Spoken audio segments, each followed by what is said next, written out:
Thanks, Colin, for that intro. I'm not sure about the smart part of that. When you get an intro like that, they say the shorter your introduction, the more well-known you are, and that was pretty long, so we'll go with that. We have 4 panelists here today, and I want to introduce each of them. Nancy Meyer is, she's held an array of positions in the publishing industry, and she's been the Chief Revenue Officer as well as CEO and publisher. She's one of the first in the industry to go from traditional into the digital space, and last year she made the move from USA Today to the Tribune with the plan of extending global access for all their properties.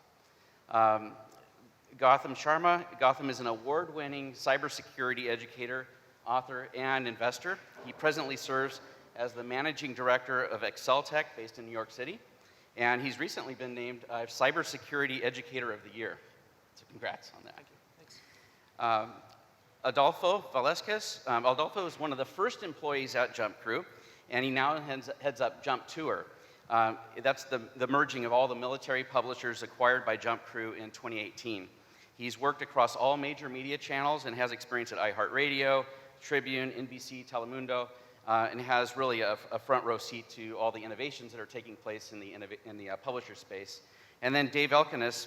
Dave is the CTO here at JumpCrew.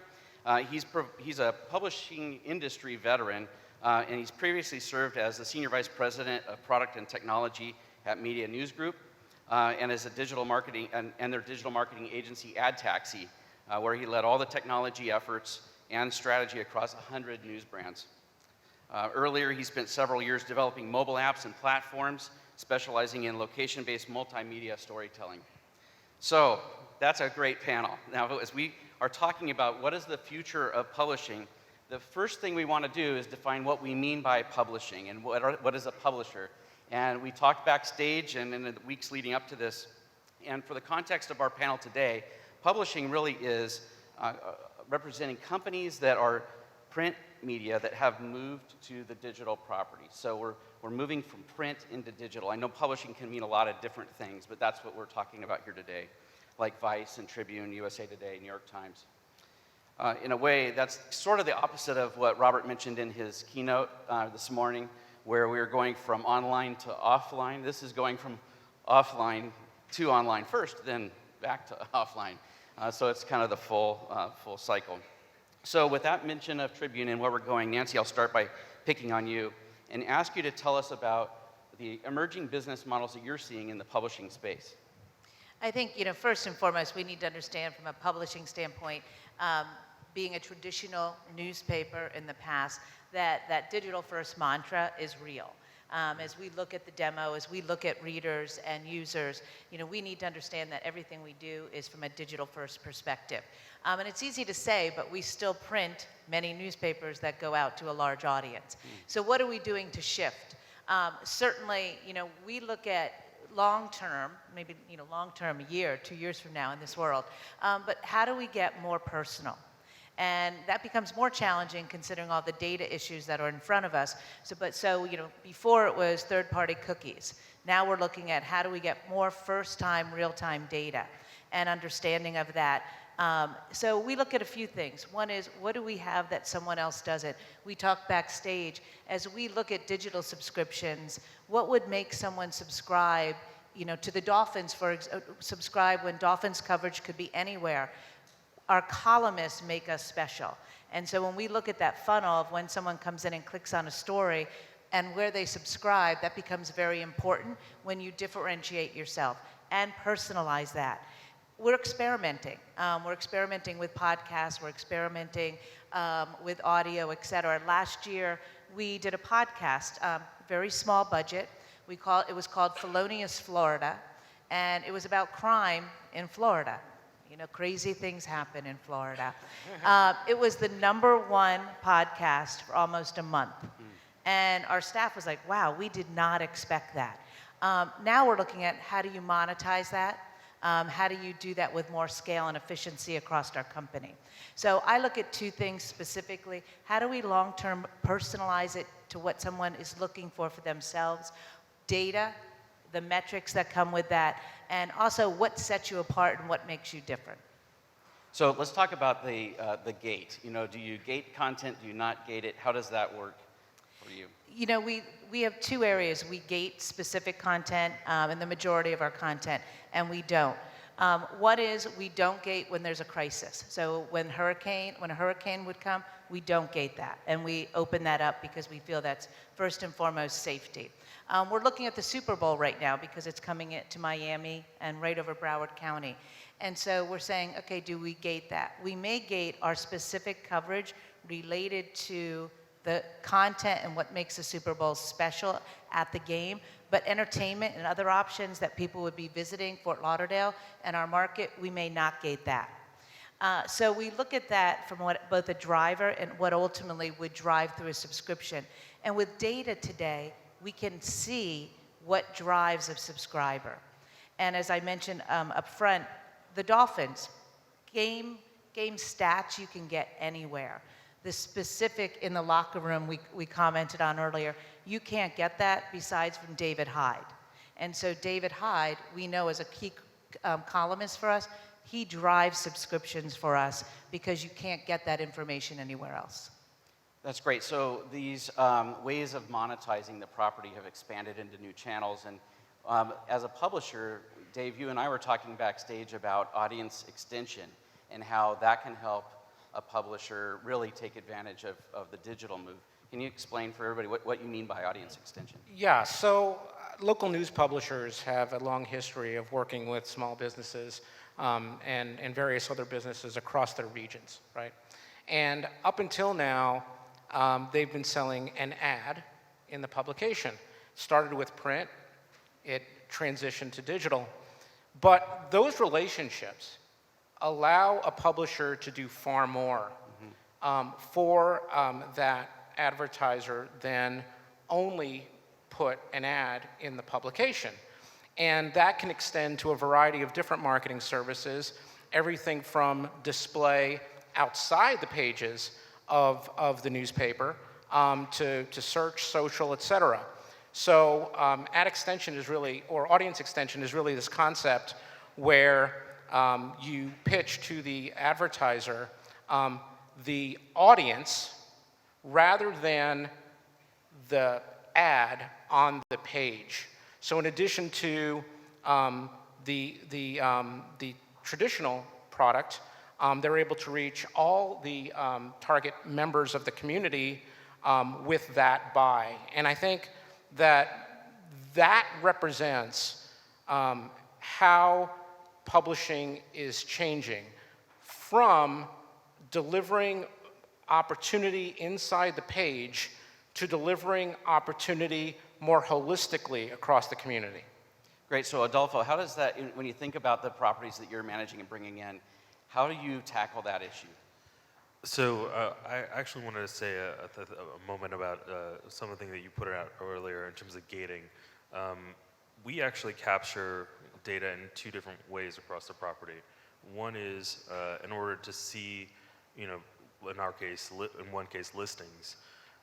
We asked the user to give us all of their information. So we're talking like their rank, their number of dependents, and that information is highly valuable when we talk to advertisers across the community.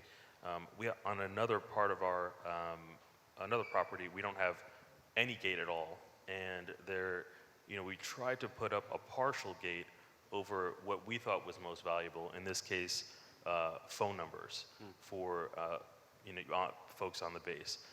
We found that ended up hurting our traffic so much that it caused us to sort of rethink, exactly where the gate needs to be, and frankly, how difficult we want to make it to sign in and give us their information. So it's definitely been a learning process, and I think every publisher goes through this as to, when do you start putting up these barriers to access. And then I think there's another thing that happens which a lot of us don't really consider, which is its effect on organic search. So when you start to put up these barriers, search engines have a more difficult time crawling through the content. And so you end up not getting the traffic that you really set out to get when you publish that piece from the beginning. So it's definitely been an interesting journey for us. Well, when you mention collecting all that information, like someone's rank and their number of dependents and where they live, their own personal information, that really brings us to a topic of cybersecurity. And Gotham, that's your area. So when we think about cybersecurity, a lot of us think about just computer viruses or taking care of your personal machine. But for publishers and advertisers as well, cybersecurity is something that needs to be considered. Can you tell us more about that? I'm hearing, I need the phone number, and I'm cringing a little bit. You want my phone number? What? Why? All of these are data points that we're kind of guarding, and customers have become more wise to that, right? The cybersecurity, you're right, it's viruses, and that's a big part of it. What we're thinking about is, quick acronym, CIA, right? We think about cybersecurity, it's confidentiality, integrity, and then availability of information, right? Those are the three things that are defining just the entire industry that is cyber. It's called information security, cybersecurity, your phrase of choice, but that's the industry. So anything that, so yeah, it is technical, there's IT pieces to it, but it's so much more than that as well. So when we think about that, GDPR comes to mind, right? And California has a new law coming in January 2020. What do publishers need to do now to prepare for the California law and also comply with GDPR? Sure, it's a great question. I think a big part of it is the mindset, right? We're thinking about it as an obligation, right? It's a responsibility, it's an obligation, but it's also an opportunity to strengthen the brand. And with the previous presentation, where every brand is now a publisher, right? So we're thinking about it, where everything we're talking about applies to companies across the board. Everyone's putting out content in some form or another. The idea of it's because I'll put this out to the audience for a second. A company was hacked recently. Does anybody know which one? You can shout out the answer. Anybody? What's that? Which one? Okay, what else? Anyone else? Just shout, any company that's been hacked. Okay. It's a lot of companies, yeah. Yeah, all of them is what I was waiting for, yeah. But all of them, right? All of them have been, or are kind of, or are building a security posture to kind of prevent these things. So as a result of these breaches, what's happening is customers are wisening up. They're like, hey, my data is valuable. My data means something, right? So now if I'm accessing content, is my phone number, is my rank, is X, Y, and Z, are these things that I want to trade for access to the content? That's something to think about. And then how do we know how do, as a consumer, what's the, I'm going to backtrack for a second. It's so fascinating to have a cybersecurity presence at a sales and marketing. We're so antithetical to each other in some sense. And it's fascinating to me. May the force be with you. Thank you. Just a thought that popped into my head. So now customers are trusting you with information. How do we know what we're going to do with that? GDPR plays a part there. The most important clause in GDPR, I think, is like data minimization, right? Are we collecting more than we need to collect? Are we collecting what we need purely for business purposes, or are we just collecting data because we can, right? Workarounds, right? People will use workarounds, they'll use fake emails, fake phone numbers, or we verifying those numbers. It's a whole process. Your terms of services, your privacy policies, all of these things are really in the spotlight right now. And it's ultimately a value proposition, isn't it? I mean, if you deliver something of value to the customer, they're more likely to provide the data that you're asking for in order to get access. And if you deliver a commoditized information like the scores, you can get them anywhere, you're less likely to get both the subscription and the information, so you lose. So you've got to figure out what your unique value proposition is to get through those two challenges, I think. For sure, I'm going to add to that. And the opportunity piece of like all this privacy stuff is because we're aware as consumers that our privacy matters, our data matters, we're more responsive, and we're getting there. We're seeing trends that are pointing. We're more inclined to work with companies that are respecting our privacy, right? That are saying, hey, look, this is what we're doing to protect your privacy. And so customers have a lot of choices. Obviously, if the choice is between a company that is lax with their security and privacy and a company that's more focused, the choice is kind of obvious at this point. It's interesting, and I think it's a respect for the data. And sometimes we do say today it's an obligation versus it's a respect for the data. There was something, I think it was in the Wall Street Journal today, talking about the antitrust, Google, Facebook, and what may be happening in the next year. And there was a quote, but big isn't bad, only when big behaves badly. And so we've really got to look at that as publishers. What is the data? We've just recently hired a privacy officer to ensure what we collect, et cetera, is smart, is usable, but is respectful. Because you don't want to lose that connection. Right, so as we move from like the concept of compliance to the concept of gaining someone's attention, that's where the value comes in. You're talking about, Dave. We want value, and I think it's the attention that we want. What are we doing to help advertisers to gain the attention of the reader? I think it depends upon the platform. So, for example, there was discussion of audience extension, and it's in multifacets. When you look at a traditional publisher today, anyone can deliver much of what I can deliver, and so we have to help differentiate just ourselves. One of the things we've done is, in many cases, we act more agency-like.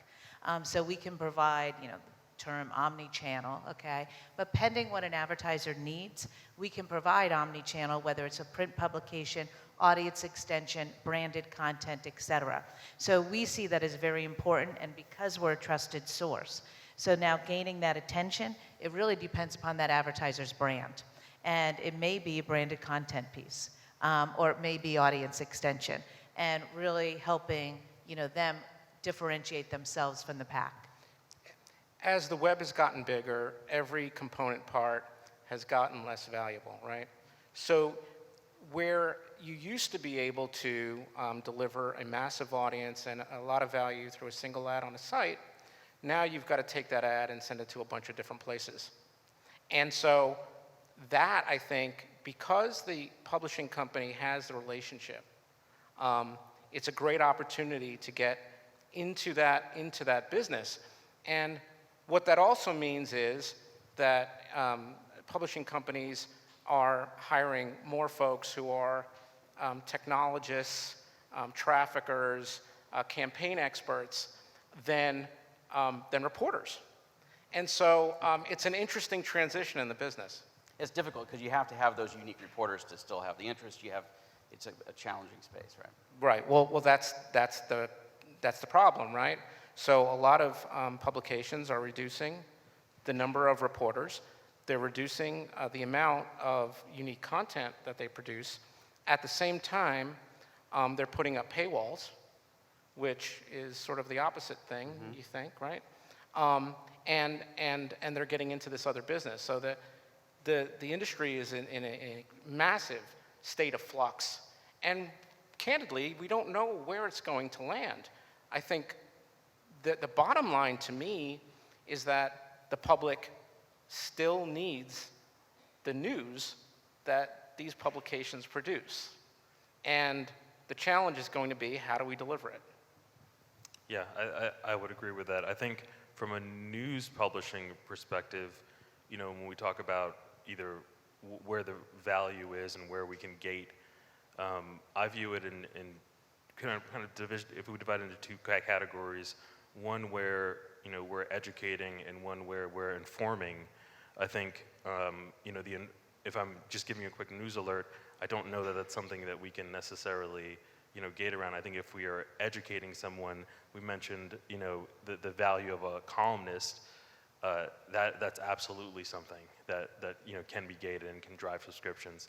So I think as publishers, we just have to identify what that is, that deep value that will separate us across the ecosystem.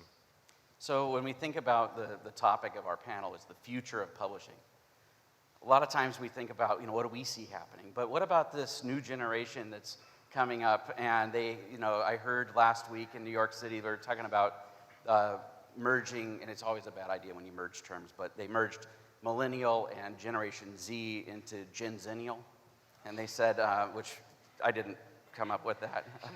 They said, what about the 53 million Gen Zennials that are going to be voting this 2020 who were not old enough to vote in the last election in 2016?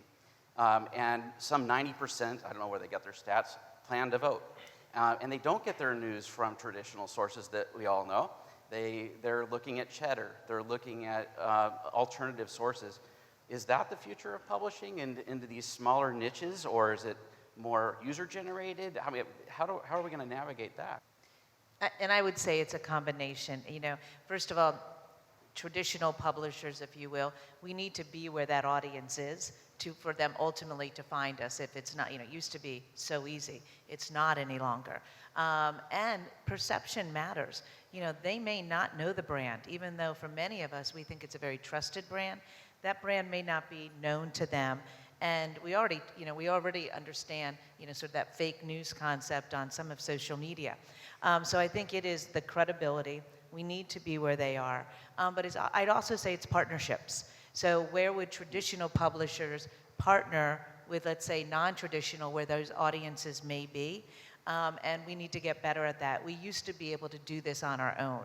And the fact is, we're talking to entities that we would never have talked to maybe 10 years ago, 5 years ago, because they may have an audience and or delivery mechanism that we don't have today. So Dave, we were talking earlier today about what makes a publisher. I mean, how do we define a publisher in the future? Is it a venue? Is that a publisher? Is that, we heard earlier in the previous talk, a brand is a publisher? Well, I mean, most broadly, a publisher is anyone who creates content, right? So 10 years ago, we all got turned on to Facebook, and we all became publishers, and we thought that was sort of a massive sea change. But now we've got, the last panel did a great job of talking about various other, technologies, products that exist, TikTok and others. So now those folks are publishers, and they're publishing in a completely different medium. And then the next evolution is immersion, I think. So we talk about augmented and virtual reality, and those are outlets for publishing as well. So what does news, for example, look like when the consumer is consuming content via a headset? What does social media look like when users are wearing glasses or wearing other wearables that provide insights based on who they are and where they are? And so that's it's a frontier. We don't know how it's going to manifest. We don't know how it's going to be monetized. And I thought I used to think about this a lot years ago, and I created a technology where the user could put a piece of content, tap on a map, take a piece of content, image, video, tap on a map, submit, and have the user at that location experience that material at that spot. Well, perhaps only that user sees it. So it's publication to one individual, kind of like graffiti, but Virtual on a limited graffiti. basis. Right. So Private. it's a fascinating new world, and we don't know what's going to happen, but the canvas is going to be very interesting. Right, so location of the reader, location of the user, becomes another cyber concern, right? How is that looking? I thought it was bad you wanted my phone number. Well, now we have lat long within 10 feet, so you know. Sure.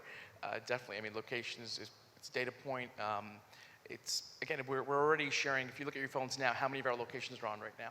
Right. It's also it's because it's helping. It's a service is relying on, or the Uber you took to get here needed it, and I could manually type in the address, or I could just turn on the location. It's convenience for the sake of privacy and security, and that's sort of this trade-off that doesn't have to exist but does. Right. Convenience is the opposite of security, right? So. Now, what about the cookieless web concept? Where Safari blocks all the cookies now. We don't know how to get. The advertisers are not happy about that. But what are some of the other things that are being used now to build your segment, build your audiences? Yeah, I mean, in terms of building new audiences, it all starts with understanding what the competitive set is producing in order to, basically drive traffic. So what we do for our properties is we look at the entire ecosystem, understand what they're searching for, what our competitors are producing, and that's driving the most traffic for them. And then we recreate that in order to, capture our own audience. So that's the first thing. I do want to mention something about GDPR and the difference between what's happening in California and what is happening in Europe. California is taking it one step further, and you mentioned location device IDs. California is narrowing it down all the way to regulating anonymous data for each household and device. So that's different than what's happening in Europe, where you have to give your rights away on purpose. Here, it's all the way down to regulating anyone who is doing over $25 million in revenue. That's any entity that's doing that, and is trafficking in device IDs. At JumpTour, we're actually approached by many brands to actually buy our audience data, and a lot of the conversations are around even anonymizing that and getting the device IDs to match it up with folks they're already buying. And so, it's gotten much more advanced very quickly, but at the end of the day, I think California is at the very forefront of managing what we can and can't sell. It's the data that I think makes what we do really interesting, because we have very strong data about particular communities. So even in a world where people are less willing to provide information, the information we do have allows us to create lookalike modeling and reach more like people in other that are looking at different publications. So I think that the niche publisher, in a lot of ways, is better positioned than the publisher that has a more generic audience. Especially a niche publisher that has, a login with a profile, and that's Yes. where that rich information is coming from. And then it becomes a challenge to figure out how to monetize that for the advertiser without, revealing too much.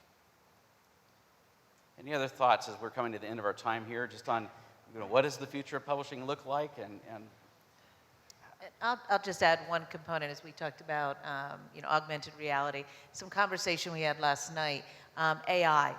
And, we look at the resource of news today and our reporters, and it is a challenge. How can you afford to keep a number of people on staff when you see revenue declining?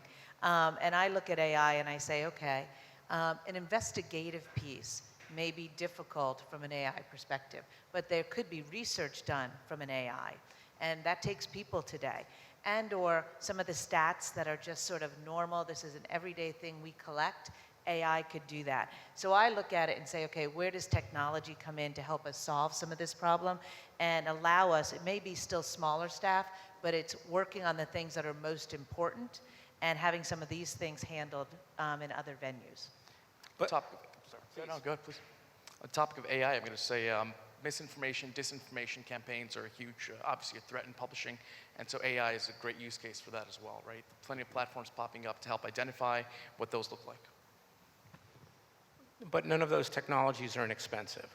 So how does a publisher that doesn't have the means to find that kind of technology and bring it to their workplace, how do they leverage it in order to publish their content? Because their content in many cases is just as valuable as anyone else's. The other thing that I would add in terms of expense is that to the extent that people are getting their news through immersive technologies, it's going to be very difficult for traditional publishers to publish. And the reason is that I remember when Snapchat came out and there was this news section, right? And we had the opportunity to publish in the news section. You're like, well, how do I do that? How do I do that? I don't have people to do that. So now you're going to need people to do a whole different set of things that really, they're artists, they're designers, they're storytellers, but they're also technologists. And where are those people? So but to the more change. There's the same things happening on the legal side, right? You have lawyers, you have technologists, and then you have this new department of the technical lawyer. Right. So we were talking about GDPR and the California law earlier, and what that's resulting in is companies like yours spending a significant amount of money on a privacy officer who has to be at the same time a data engineer, a technologist, and a lawyer. That's you, Dave, right? No, it's not. It's not me. It's a highly specialized thing, and it's a big business, Yes. or it will be a very big business because it's highly complex, particularly in large companies that have generated a lot of data over the years. But to someone's point earlier, they haven't known what to do with it. Now they're starting to use it, and now there are laws that limit their ability to use it, and they're going to need people to figure that out for them. That's right. Well, thank you very much to everyone on the panel. Thank you, everyone, for allowing us to share this with you. Thank you. And here we are at lunch.